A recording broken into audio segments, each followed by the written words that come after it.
You are listening to the In Perspective weekly podcast with Bob Branco and Peter Altschul.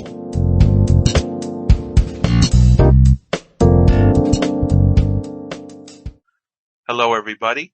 Welcome once again to In Perspective. My name is Bob Branco. This is episode 287, dated Friday, December 9th, 2022. I'm very pleased, as always, to welcome Peter Altschul, our good friend, colleague, and co-host. Peter, how are you? I am fine. Back in Columbia, Missouri, where it's cloudy, dreary, misty, cloudy, dreary, misty. Sounds like it's been that way all week. For the next 5 days. Yeah. Yeah. Okay. That's all right. At least no snow or freezing rain. So. Anyway, I want to give out some thanks and shout outs. First of all, Raymond Gay, our producer, thank you for editing our podcast for us. Tom and Lynn from Rosie's Place, thank you for posting our shows on Greeting Door number 15. Jacqueline Sylvia, our website designer, thank you for archiving our programs at www.brancoevents.com. Just go on that site, click on In Perspective Podcasts, and you will see most of our archived programs from latest to earliest. And Merci, Jackie. Oh, I'm sorry. I forgot about that. Thank you, Peter. And last but certainly not least, I want to thank the media outlets for airing our programs when they can. Thank you very much. I also have 3 shout outs that I want to give today to 3 dedicated listeners: Lillian Johnson, Linda Stewart, and Allison from Michigan. Thank you very much for your support and your interest in our podcast.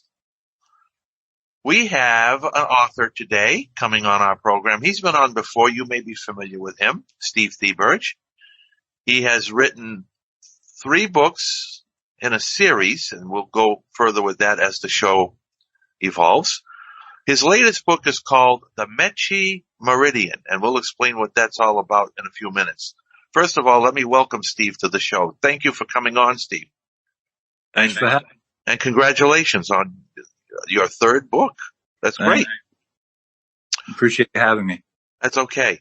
So the Mechi Meridian, just for the people who are not aware, you've written 2 books in the past, the Mechi Message, the Mechi Maelstrom, and now the Mechi Meridian. So what that indicates to me is you have a puzzle of events or a puzzle of groups. You have a science fiction group and a real group battling it out. You have all kind of science fiction. And what you do in the 3rd book, as the term meridian is defined, you meet in the middle. You kind of get to the whole bottom of the whole picture that you develop in this series of books. Am I correct about that? I just want to make sure. Yeah, my niece chose the name Meridian. I wanted to do the M&M theme instead, but Meridian, culmination, conclusion, or now I can't come up with words, or something that concludes, or a peak, it's a resolution. It can mean, it has many meanings. It can mean in astrology and astronomy, but it's a conclusion, everything comes together. So I could have called it the Mechi conclusion, but it would have been I kind of like doing the M theme, and I put out on Facebook, I said, can someone come up with an M theme meaning what I wanted? And so my niece, which I dedicate that to, came up with Meridian, which can explain a lot of things going on. Because I do have a chapter called Culmination, which is a synonym for it, but I don't want to dwell on. No, and culmination means coming together. Right, so it's the same thing, yeah. Yeah, exactly. So I'm sure a lot of our listeners who are not familiar with the terminology would like to know where you got the term Mechi. I mean, some of us already know about Mechi and who helped you determine that, but maybe you can explain how that term came to be. Sure. The first book had a solar system similar to ours, except there was life on Mars. So they had 2 races, Metans on the Earth-like planet, and they could change their physical form, and Shennons on the Mars-like planet who could read minds. And they knew early on, when they had telescopes, there's life out there. It was very easy to know. So they formed an alliance, MET, which is short for Metan, and SCHE for Shannon. So that's they formed an alliance and explored the universe together and consequently discovered Earth. And after that, things went all over the place, in the two books, the three books, really. But so that's where Metchi comes from. It's two alien races. It's kind of like a UN in space, or a kind of NATO, like some kind of an alliance or partner. Before we go much further, many folks, including me, don't know much about you. So let's talk about your who you are, and how did you become interested in writing, and particularly science fiction? Well, I started Perkins in 1968, graduated in 82, went to Rhode Island College, majored in computer science, and took a second major in creative writing. When I was growing up, we had the Apollo. I was a child, very young. We had the Apollo landings. We had a lot of sci-fi stuff, and I just, for some reason, I went Lost in Space, Star Trek. It was just, in the movies where, it started becoming, it was still more, not as common as it is. Well, Star Trek, I think, brought, Lost in Space. So and the science, going to the moon and talking about extraterrestrial life. And then you had the Sagan stuff, the shows they had about outer space and all so I just grew up, I think, at a time where it was a natural progression to be interested in science fiction, possibilities of going to having bases at Space 19. I could go, and there's just so many things I grew up with, and it was kind of in the popular, with Star Trek, with Lost in Space, which is really when I started getting into science fiction as a child, and of course the Apollo missions, and then the Viking landers. So it was a natural progression, saying the fiction versus the reality, or in combination with the reality. And once you graduated from college, what did you do with your life before you started writing? I did computer programming for quite a while. I work for the MBTA now as a compliance tester. I do field testing. We go out in the field and make sure they're doing stop announcements and a whole bunch of other things for the Americans with Disability Act. So I actually had been writing, not as for a long time, short stories, essays. So the first book was really a combination of stuff I wrote as a child, like I made up Mettons, I think, as a child, aliens can turn into other beings. And then the Shennons were more in college. So I actually had some short stories, which I can't find now, but I said, what about combining this? So the first two books were basically saying, what about combining these aliens? But then I said, well, I don't want to write a autobiographical blind book. It might have been okay, but I kind of wanted to combine fantasy and reality, which most sci-fi does anyway, or speculation and reality. And I find most genres, a lot of people who've read my book never read sci-fi and they enjoyed it, because I don't care if you're writing Westerns or fantasy. It's about, you write what you know. So it's about interactions, or whether it be aliens, humans. So yeah, that's how it really started for my writing. So I note with interest that one of the main characters in your Metchi Meridian books is a guy named Andre, who went to a school for the blind, worked for the MBTA, the Boston Transportation System, as it were. Massachusetts Bay Transit Authority. Yeah. There you go. And did technology stuff. Is that a coincidence? It was definitely not a coincidence. People, like Bob was saying before we started, he knew it was me because, he's known me. We went to Perkins, and of course my family knows there's it's semi-autobiographical, but I get around that. I was talking to my editors, and it's like, well, I can't get in trouble. I'm not mentioning names. I changed my own name. I always joke, the names have been changed to protect the guilty. So I'm the only name that's changed. I use first names, like there's some Johns in there and but if you don't know them, you're not going to know who they are. But no, it's not a coincidence. So I read the third book in the series. I have read the other two. Does Andre appear in all the books? Absolutely, yeah.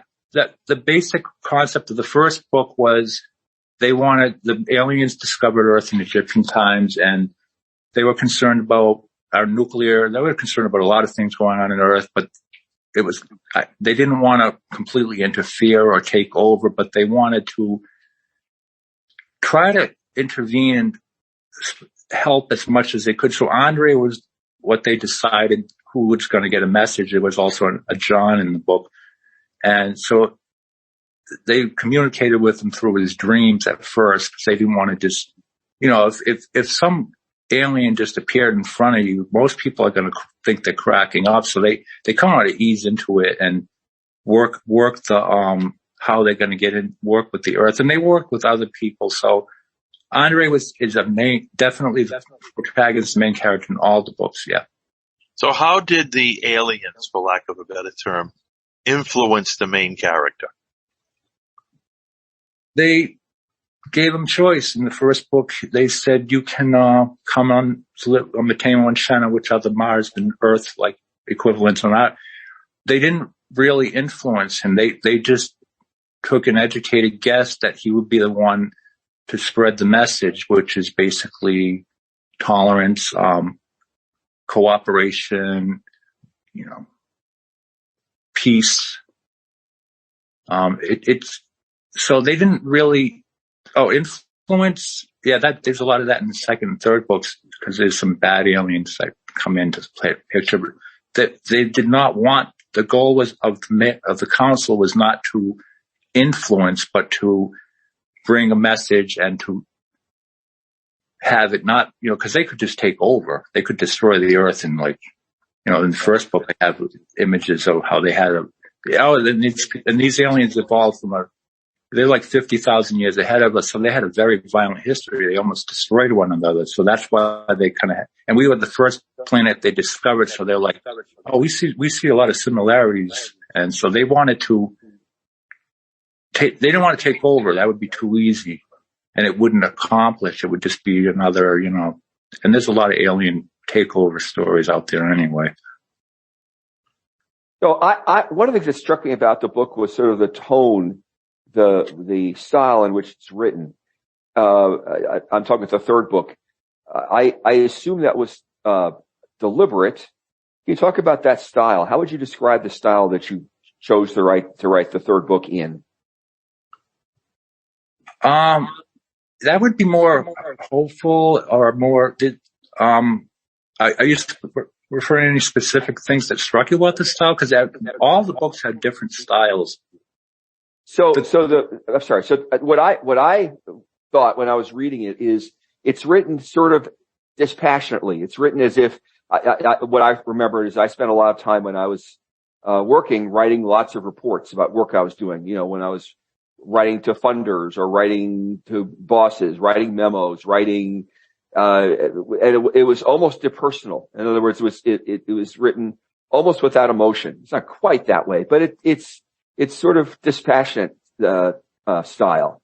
It's as if you were reading a medical report, from a doctor who didn't know you very well and sort of wrote in very dispassionate terms. Patient has this, patient has that, patient, So you're talking about, like when the council, I think maybe I didn't express it, how they didn't want to, because in the first two books, I think that might have, there were a lot of mistakes made. So I think by the time they got to the third book, when the race evolved through time travel, and the council that was there is still there. They wanted to be very meticulous and say, well, we can change history, but they because we made mistakes, that was their theory anyway.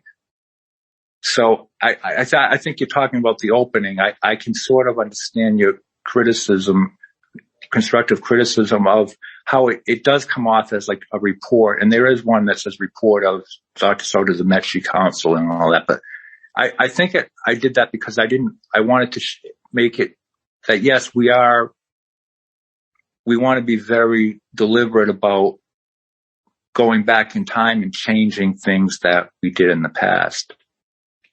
And I don't view it as a criticism. I found that the style is really kind of interesting. It's a good question to ask.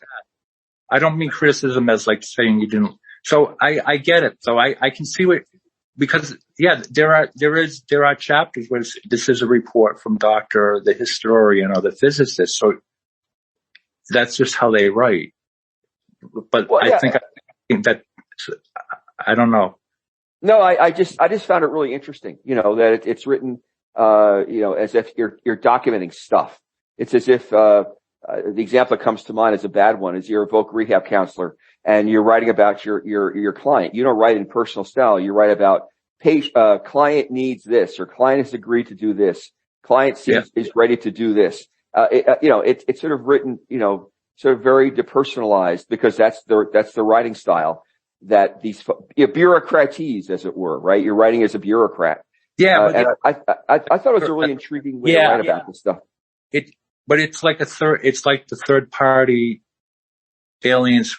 See, they're like the people that are like, we got to clean up this mess. So it would be like a bunch of, politicians saying, or whoever saying, well, we're going to fix the mess that happened in the past. So yeah, there was that deliberateness of, cause they didn't want to get emotional and they wanted to, we're going to fix all the things that they did in the past. So I know what you're saying.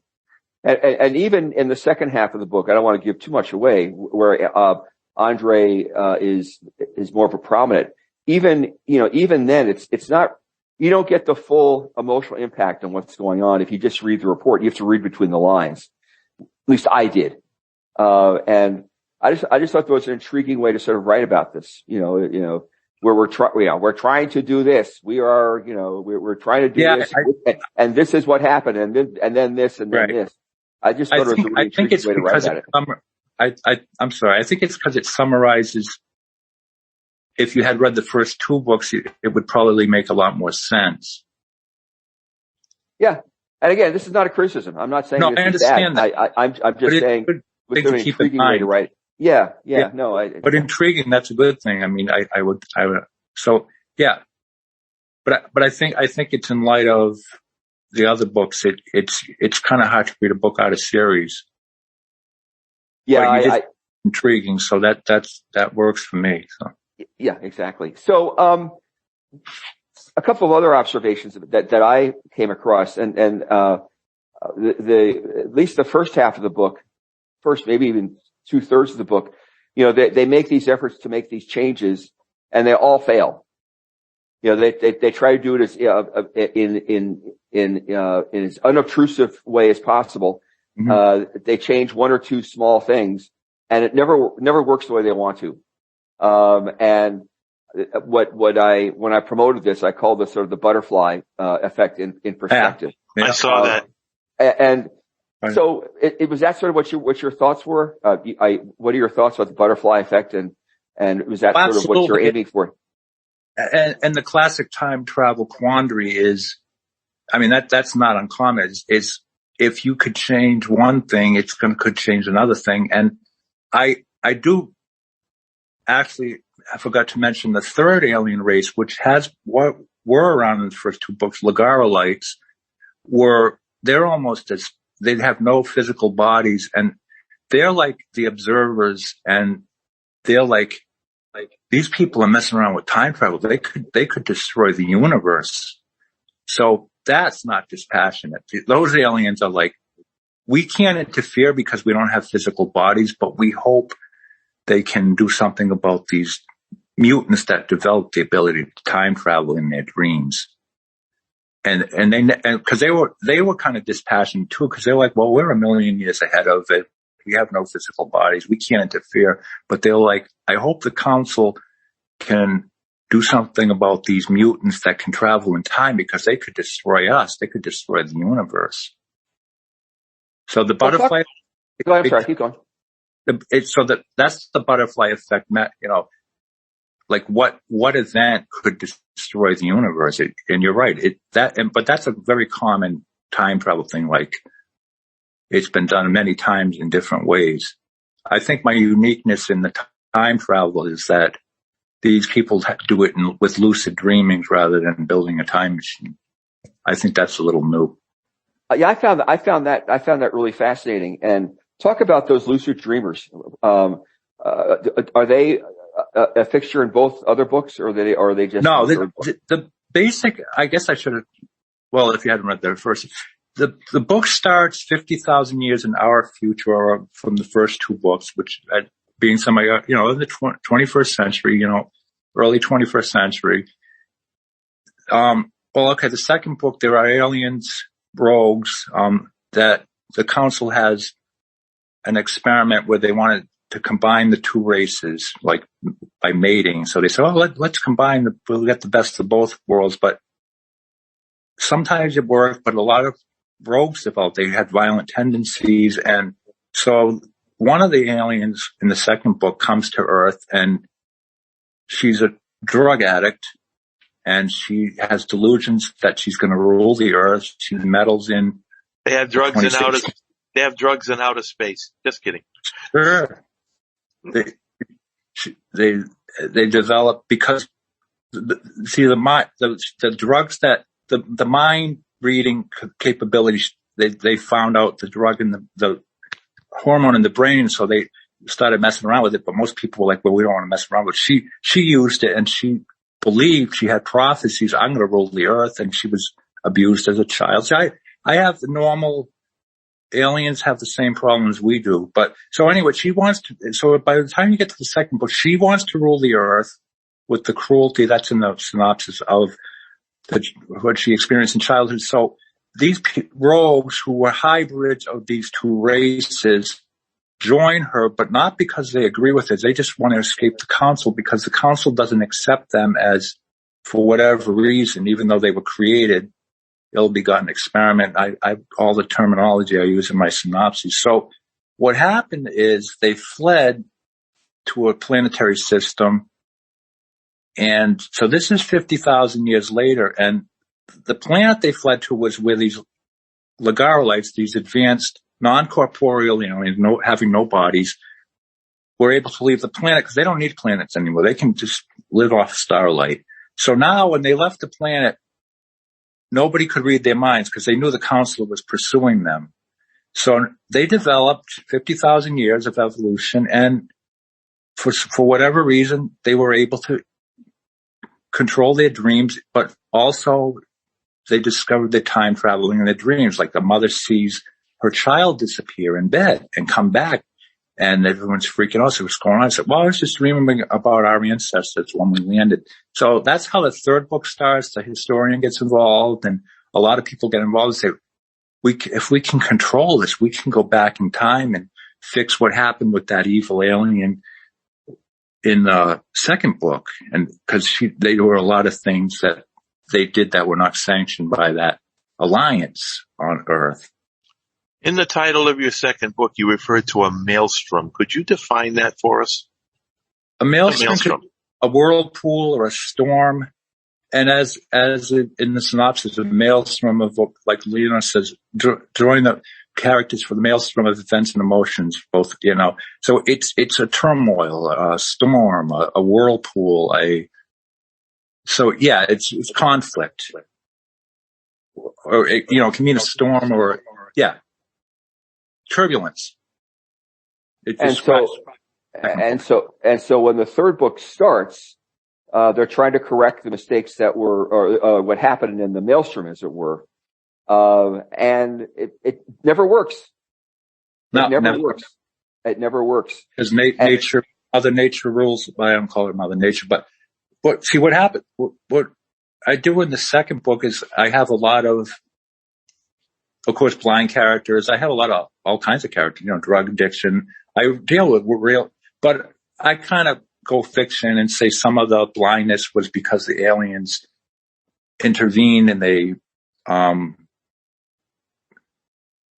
mated with humans, and so some of these issues were caused by the aliens. And so one of the iterations, one of the things they try, which is just another way of saying experiments, they said, was to say, okay, if all these blind people were because of alien interference, what if we stopped them from coming to Earth? And now there's not as many blind people around, but that had its problems. And then it's like, what if we just stopped the evil alien and let her? So they try all the combinations of what happened in the second book, and like you said, none of them work. Or they don't work the way they expected them to work. That would be, and you're right, they don't solve the problem necessarily, or they create other problems. Right, which they then have to go back and fix by going back to the system. Right. Yeah. But the problem is when that other one that was with them, the first alien that they took, because she had been doing it the longest, Dawn,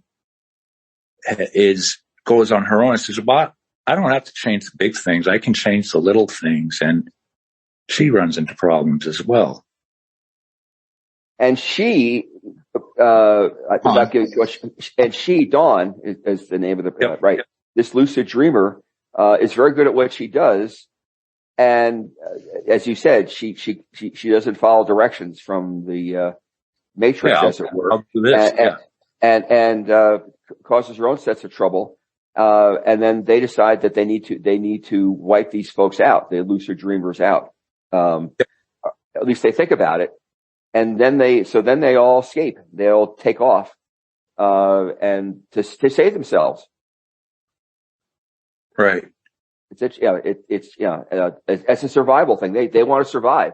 It's a normal thing. Right. We all want to survive.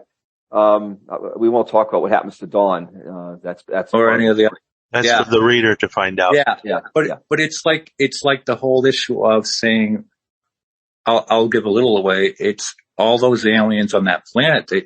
They entertain the notion of these are mutants. It's like kind of destroying rabbit animal, or if they can destroy the world or the universe, they have to be wiped out. It's kind of like they're looked at almost as vermin, and they're very intelligent. They're very sentient beings. They're humanoid, but they have this ability. But being human or alien, I mean, they have emotions.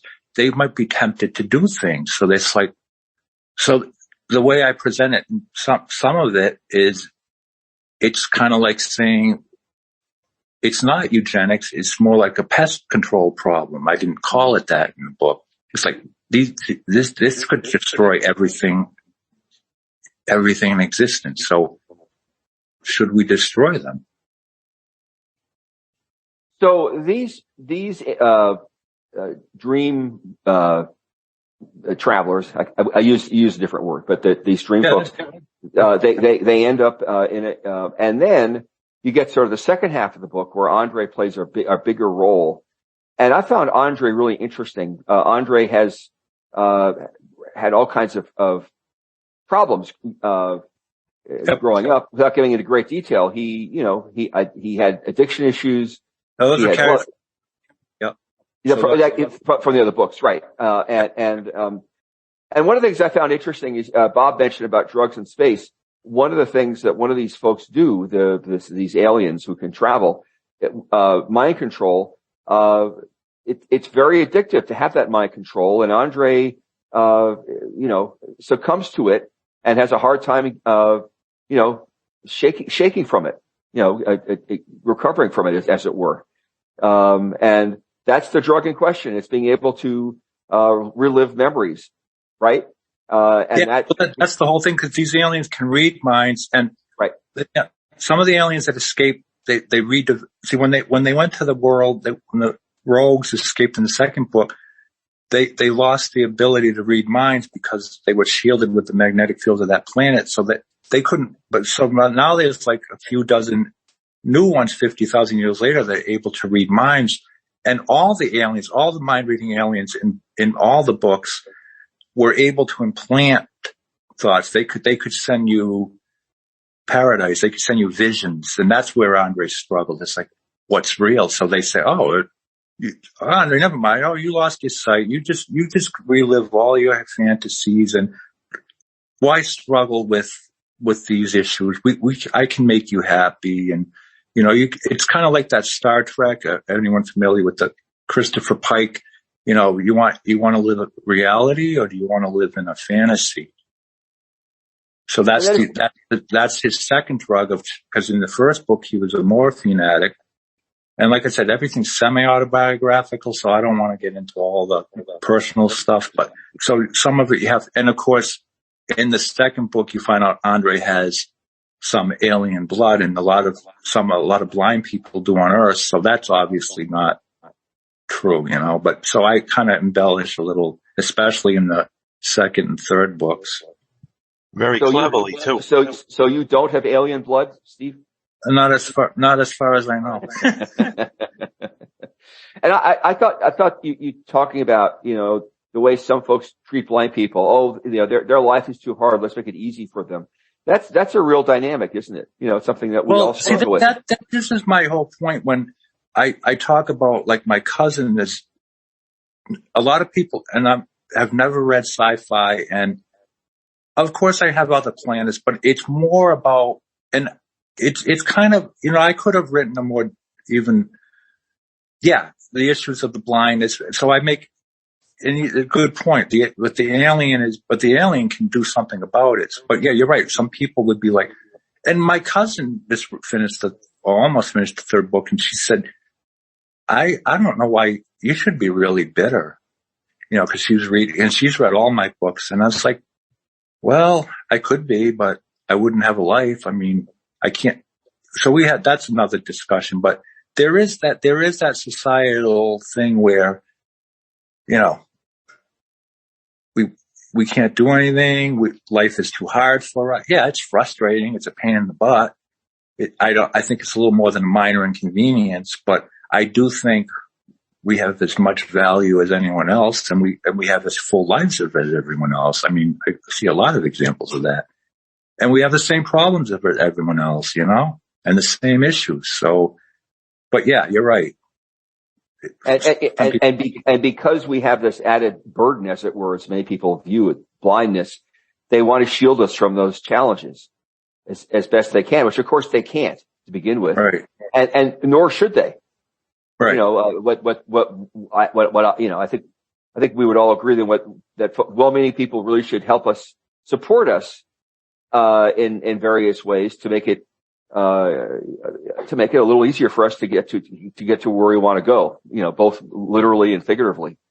And it's an interesting dynamic that you write about quite a lot in this book. Actually, it's a common theme, that these aliens, are some of them are trying to make Andre's life, very pleasant. Some of them aren't, some of them are evil. But, there is that dynamic through the Andre's role in that book. Yeah, I think that's the whole thing when, like Bob was saying, kind of, I know half-heartedly, it's like, yeah, they have drugs in space. They have greedy aliens. They have power-hungry aliens. They have some mentally ill aliens. Apparently, when I did the second book, you would call that alien mentally ill by Earth standards. So, but for the aliens, it wasn't, you would assume they had more technology. So it wasn't as common a problem, but it still existed. And she was a throwback or whatever they called her, or different words. So because she was a hybrid, so that experiment failed. Do the aliens seem as though they act as Andre's subconscious at times? Oh, absolutely. Those are writing tools. There's a lot of, I didn't consciously, I'm sure the college professors would be all over the metaphors and I as a writer don't sit there and say, is this going to be a metaphor for this? But I think it's just a natural part of most writers. It just comes out in emotions and experiences. So there's definitely subconscious. That's part of any decent writer. I mean, half decent writers is, things are symbols of other things in the subconscious. It's like when when he goes to the psychiatrist and does the,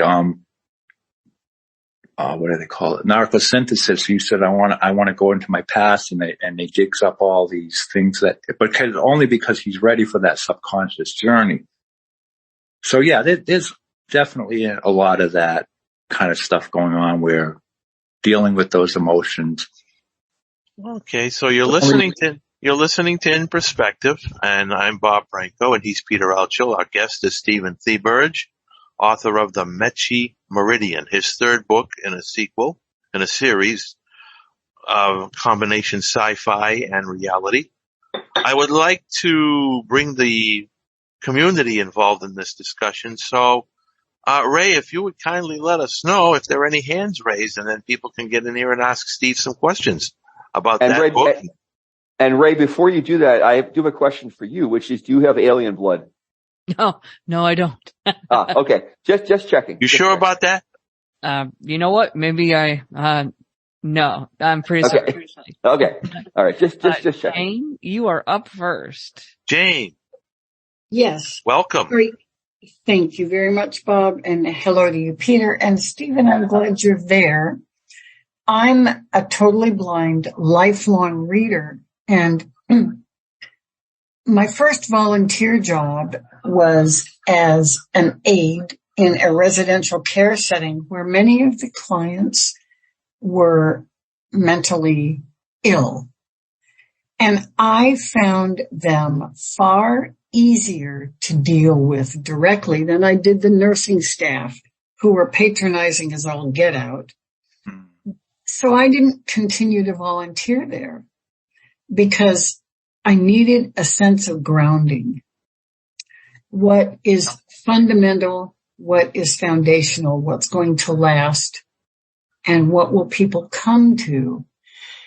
I'm not much of a science fiction reader for that issue. I did read and loved Stranger in a Strange Land. And I did read Robert Sawyer's 3 books about a teenage girl who was blind, and her parents and she were highly educated, and somebody implanted a thing at the back of or in her eyes, which allowed her to interpret the world, although she couldn't visually see it.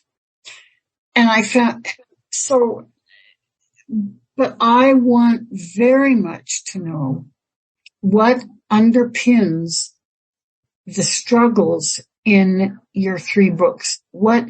And I haven't read them yet. So you tell me what to look for in terms of connectedness and grounding. That's very important to me, so that if my mind has good ground to hold to or stand on, then it can roam far and wide, and I'm willing for that. I think that a book that I recently read that challenged me to let my imagination run, and I trusted it to do that in this book. It was called Where the Forest Meets the Stars. And I found that a fabulous mix of where your imagination could take you as an author and an extraterrestrial being here on Earth, living among us. The one last thing I get concerned about is everybody's use of alien to mean somebody really weird or screwed up. If I were an immigrant, I would not like being associated with the word alien. In other words, Jane, on the news you hear about illegal immigrants, and some people call them illegal aliens, and I get that. They're not aliens. I think that, no, not in the sense that they get to be in books like yours, Stephen.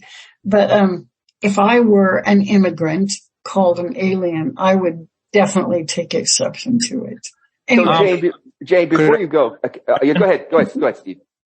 I would first say, look in the reality. Most of these books, I deal with mental illness on a real level because I've known people who have dealt with it. Okay. As far as, so it's more based in reality. I don't even really know if I might use the word alien in the synopsis, but Okay. I actually do the total opposite. So these extraterrestrials, I think I call them that more, or inhabitants of Matemo and Shena, are just like us. So I don't think your imagination is going to have a problem leaping to that, because they're not. I don't present them as different. I present as more advanced technologically, evolutionarily, but they have the same problems. I did say alien. I understand that how that could be offensive, using that term, but this extraterrestrial being has the same issues as human beings do. She was abused as a child, but it's 50,000 years in the future. But it's still the same human struggles. They're not humans, they're humanoid, but I don't think I could write about lizard people, but whatever. But to answer your question, look in the reality of the story, because it starts very real in the first book. I go through Andre's childhood, and the extraterrestrials are just an addition, and they're just basically like us, because they're just ahead of us. They want to help us, most of them. So it's not that and I do know some sci-fi is, and I'm a sci-fi writer and a fan, and I love it. But some of those, I agree with you, some of those stories are like so far out, and the quote, alien, unquote, I get it, are so far removed from any reality. It's almost ludicrous. But it would make John Gutenberg roll over in his printer's grave. Yeah. But to me, the genre is it's not so much about the genre. I mean, you can't escape. Obviously, there's extraterrestrials there and there's other worlds, but to me, it's about the emotions, the interactions, the conflict. So I kind of keep it down to earth, for lack of a better word, in terms of, I don't think you would have that much of a struggle. Well, thank you a lot. And I will look at I really will. The word that I appreciate so much about, quote, the sense of alien would be unfamiliars. I might use that. I think extraterrestrial is probably more appropriate if we're going to get into that, because I do understand how alien can be offensive to, like you said. And I don't think I use it even in the book. I may use, I don't know if I did or not, but I'm glad you're calling me. I'll be aware of it. But I think I say extraterrestrial a lot more, or just inhabitants of. So I hope our paths cross, Steve, one way or another on some street, somewhere along the way. But I'm glad you're writing. Glad you are. Well, thanks. Thank you, Jane. And he writes well too. Thanks. So before we go to the next question, I'm curious about something, Steve. Is it your intention that the folks who dream travel, as it were, through their dreams, are they mentally ill? I didn't really approach that in the second. No, I wouldn't consider them. They're different, but the council considers them vermin, because it's like they can destroy the world. No, right. I would, if I could lucid dream and travel in time. Well, after I had read my third book, I might think twice about it, but who would not want to go back and experience or witness their past? I mean, it's a natural human thing. It's like, especially as you get older, it's like, what could I have done differently? And there is a lot of it in the book where it's like when the bad alien takes Andre back, he says, like, we're invisible. Don't interfere, because you could ruin everything. Ray, do we have another? Yes. Phone number in 089. You are up next. And then we have 3 other people after them. 089. 089. 089. Hi, guys. There you are. It's Joni. Joni, how are you? Oh, I'm good, thank you.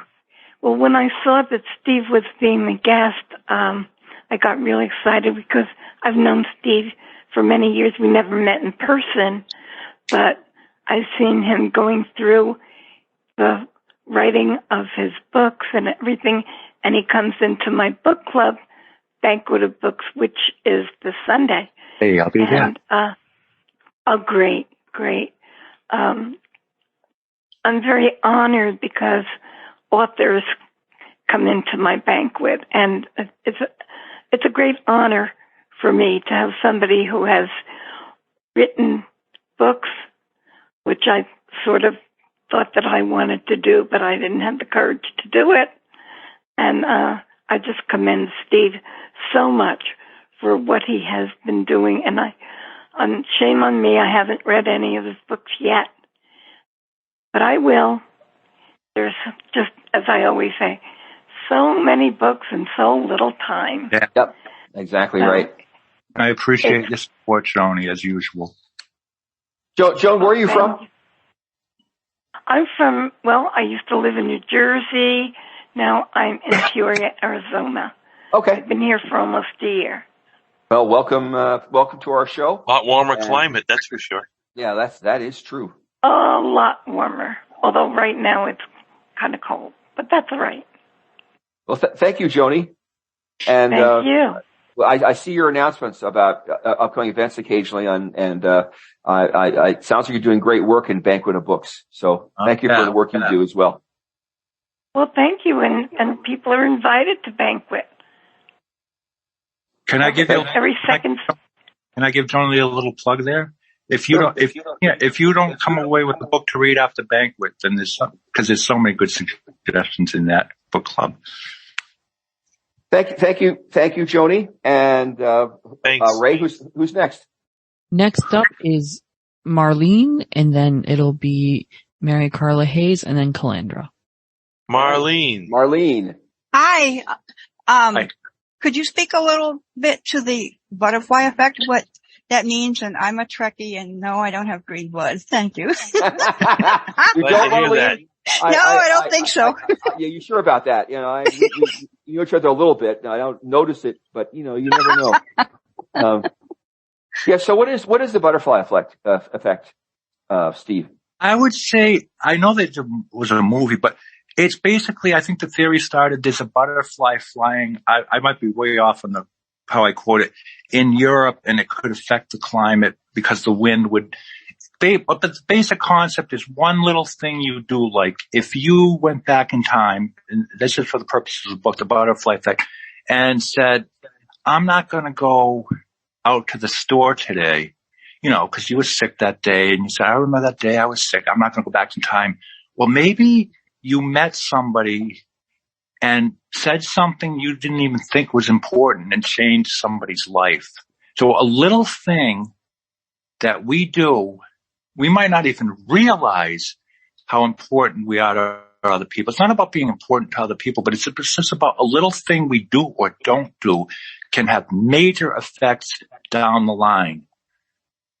Marlene, let me give a little bit of my take on it, which is that there's a story by Ray Bradbury, as I remember the story. The basic story is it's a time travel story, and so the guy goes from the future, goes to the past, and in the process of doing what he's doing in the past, he kills a butterfly, and he comes back to his time, and he lived in a democracy when he left, and when he came back, it was this horrible sort of dictatorship kind of thing, where all the democracy got lost, all because the butterfly death created all kinds of negative effects that when it, that rippled throughout time, and that's the way I heard the story. Yeah, okay, and another good one is 11/22/63 by Stephen King, because they go. Mm-hmm. That's the Kennedy assassination, and if you prevented it, and that. So there's a lot of examples, but I have to confess, as much of a sci-fi geek as I am, I've never read the Bradbury one. I'm going to have to look at that. I can't remember what it's called, but it was, I'll find it. That's when there's a talk about it in Jurassic Park as well, the movie. Yeah. It's an interesting theory. It's even like the Star Trek. It's like Edith Keeler must die. And it's like, cause if she didn't, they would be invaded by the Nazis. So it's like, you don't want somebody to die, but it's like, sometimes if you prevent what has to be, that's the basic concept. Well, in time travel, that is. But the butterfly effect, one little thing can affect another. And of course, in time travel, we can demonstrate that. And the thing is, you can't control the effects. That's the bottom line. You don't know them. So yeah, and they're unpredictable. Right. They're unpredictable. Even the Harry Potter series, the time travel, the time turners, when you go back to the past, Harry had to be really careful not to interfere too much, otherwise bad things might happen. It is a common thing. Does that help, Marlene? She muted herself. She muted herself. All right. We have 7 minutes left, just to let everybody know. The last two people that we have, Mary Carla Hayes and then Calandra. All right. Mary Carla Hayes. Yeah, yes. Carla. Can you hear me? Yes, I can hear you. Oh, good. Two quick questions. I missed the beginning, so if you mentioned this, I missed it. But two quick questions. First of all, are your books available anywhere like on Bard or Bookshare? That's a great question. My first two books are on Bard, and they're also available on Bookshare. The third one is, I'm still waiting. It's in process in Bookshare, and I also sent the third book out for Bard. So the first two are definitely, and it's the same narrator in both books. I think he's great. Well, obviously I'm biased, but a lot of other people agree. But yes, they are available. And of course, Amazon. And, one thing I say, if anyone has an Alexa device, Alexa can read Kindle books, and I think she does a pretty awesome job as a reader, which I wouldn't have Alexa as a reader. Whoops, sorry about that. I'm in the talking book. You said her name, Steve. I'm in the talking book program. I call mine Dottie because she's a dog. But you can change your name to whatever you want to change it to, apparently. Yeah, the first two are available on NLS. I don't know how long it takes a book to get on Bookshare. I know somebody's proofreading it, but, so it will be there eventually. My other two are also there. So keep looking at Bookshare because it will be there before Bard, obviously. They don't do third-party books as quickly as like the Harry Potter but it will be there eventually. And the other question I had that I've always wanted to ask a science fiction writer, because I love time travel. I just love those books. But, did you ever see Back to the Future? Oh, yeah. There you go. And 1122 I've read. And that's a great one. Yeah. But anyhow, my question is, if given a choice, if you could really do time travel, if you could travel, would you want to go back in the past or would you like to go into the future? This is something I've always wanted to ask a time travel author. That is, well, funny you should mention this, and I probably shouldn't give too much away, but a writer can do whatever they want in time travel. So in my book, it's not possible to go to the future because it hasn't happened. I know a lot of people, if you're in the future, you can go to the past. But anyway, I know the past. I don't know the future. I don't want to go. I've seen too many sci-fi books where they go to the future or like the time, a lot of them, and it's like bleak. I mean, it doesn't mean it's going to be, but no, to me, the past is known. Or at least we think we know everything that happened in the past. That would be my choice if I really could do it, because I wouldn't want to end up in, I guess if I have to answer that question just on the cuff, I'd say go to the past. I agree. I would like to know it would have been kind of cool as a kid, because I remember they were always, the environmentalists saying all the trees are going to be dead and we're going to have bases on the moon.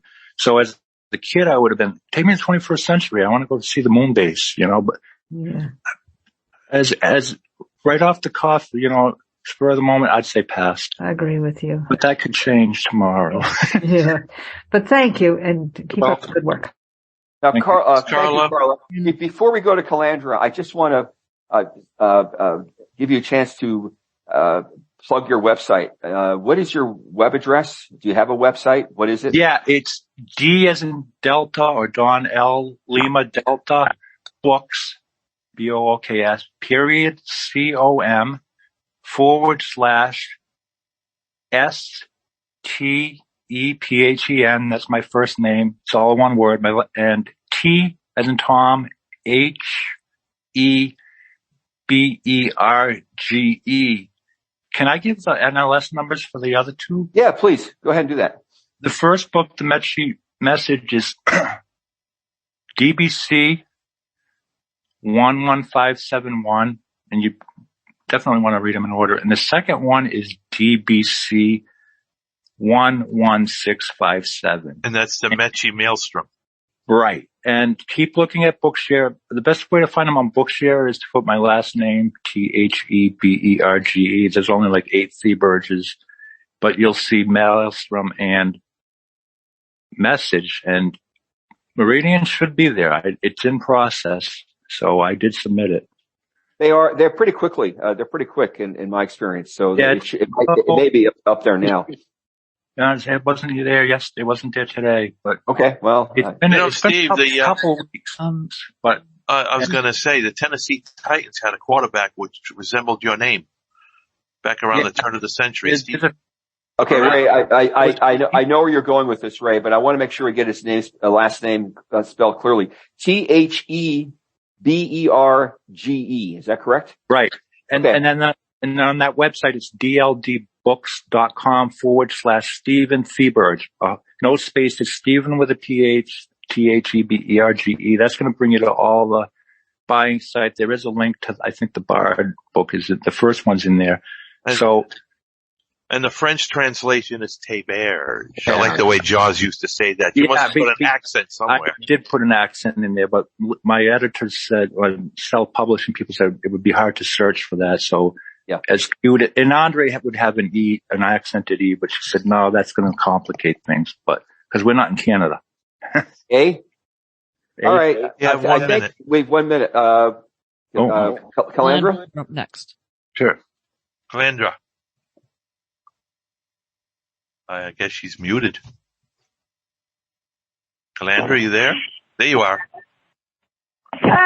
Yes, I really liked the presentation. It was wonderful, but, I've been reading a lot of books, and I too am a totally blind life reader. But a quick question here, since we only have 1 minute. What other subjects do you like to write about? Do you like to write about blindness or anything like fantasy? I write a lot of tech art. I haven't really done a lot. I haven't really written anything as far as books, but I do write on Consumer Vision occasionally, tech articles. I don't do a lot of other writing on a regular basis, but whenever you are writing a new book though, right? The first chapter's there. It's definitely, so I am writing it technically. I'm definitely frozen right now, but so. Well, I think we're frozen out of time. We're out of time. We're out of time right now. We can't freeze time. So, that's one thing. Well, maybe as a science fiction writer, Steve, maybe you can fix time. See how that works. Steve, I want to thank you very much, for your appearance, and we appreciate you coming on. Thanks. Good luck with your books, Steve. I hope they are very happy successful. Holidays to all. Thank you. And our next guest on In Perspective next week, we'll have a regular, former New York Congressman, John LeBoutillier, will be back with us to update us on current events in the United States. Ray, thank you very much. Thanks for all of the participants and their assistance, and Peter especially. Go safe with God's abundant blessings, everybody. Take care.